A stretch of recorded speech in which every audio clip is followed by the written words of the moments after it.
So అందుకే మనిషి ఎప్పటికప్పుడు రీఇన్వెంట్ చేసుకుంటూ ఉండాలి. సో రీఇన్వెంట్ చేసుకోకపోతే అతని యొక్క విజయమే అతనికి అడ్డుగా నిలబడిపోతుంటుంది. చాలాసార్లు మనం మార్పు గురించి చెప్పుకునేటప్పుడు సీతాకోకచిలుక గురించి చెప్పుకుంటాం. సో గొంగళి పురుగు మారింది, లార్వా దశ అంటారు, మళ్ళీ మారింది, దాన్ని ప్యూపా అంటారు. ఎంత మారినా కానీ అది గూడులో ఉన్నప్పుడు దాన్ని ఎవడో పట్టించుకోడు, కానీ ఆఖరి దశని సీతాకోకచిలుక అంటారు. అంటే caterpillar is the birth of a butterfly. అంటే మనం పునర్జన్మ, మళ్ళీ ఇంకొక జన్మించాలి, ఇంకొక ఐడెంటిటీ అంటే ముందు పాతదాన్ని వదులుకోవడానికి సిద్ధంగా ఉండాలి. సో లాస్ట్ ఫ్యూ ఇయర్స్ అంటే నేను ఒక 2002లో నేను మొదటి బుక్ రాయక ముందు ఆమె ప్రింటర్, ఆమె డిజైనర్, సో నేను తర్వాత ఈవెంట్ మేనేజర్. సో ఒక బుక్ రాసిన తర్వాత పీపుల్ ఆథర్ అన్నారు, నేను ఎప్పుడైతే స్పీచెస్ ఇస్తానో స్పీకర్ అన్నారు. సో తర్వాత కంపెనీస్కి ట్రైనింగ్ ఇస్తానో ట్రైనర్ అన్నారు.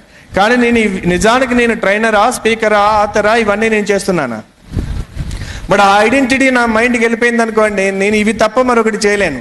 The problem in our education system in India is, ఒక లా చదివిన వ్యక్తి లాయర్ అనుకుంటాడు, ఒక లాలో అతను సక్సెస్ కాకపోతే అతను ఇంకొకటి చేయలేడు, because he doesn't have any other identity other than that. And ఇంకా పెద్ద ప్రాబ్లం ఏంటంటే, ఆయన ఇంటికి వెళ్ళిన తర్వాత ఆయన పాత్ర మారుతూ ఉంటుంది.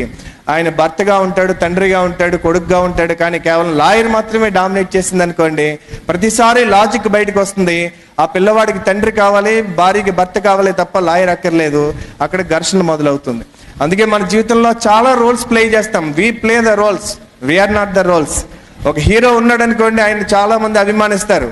ఆయన హీరోనా, ఆయన హీరో పాత్రలో పోషించిన హీరోనా? మనం అభిమానించింది వ్యక్తినా, ఆయన పోషించిన పాత్రలనా? మరి హీరో పాత్ర పోషించిన వాళ్ళకి అభిమానులు ఉన్నారు, కానీ విలన్స్కి ఉన్నారా? అంటే ఆ విషయం మీకు తెలిసిపోయినా పర్వాలేదు, కానీ హీరోకి కూడా తెలియలేదనుకోండి. సో తర్వాత ఆయన వేరే పాత్రలు తీసుకుని ఆ పాత్రకి అభిమానులు లేకపోతే అప్పుడు ఏమవుతాడైనా? అభిమానులు ఉన్నారా? అంటే అభిమానులు నీకు కాదు నాన్న, నువ్వు పోషించిన పాత్రలకు మాత్రమే అభిమానులు. అలాగే జీవితంలో నీకు చాలా పాత్రలు ఉంటాయి.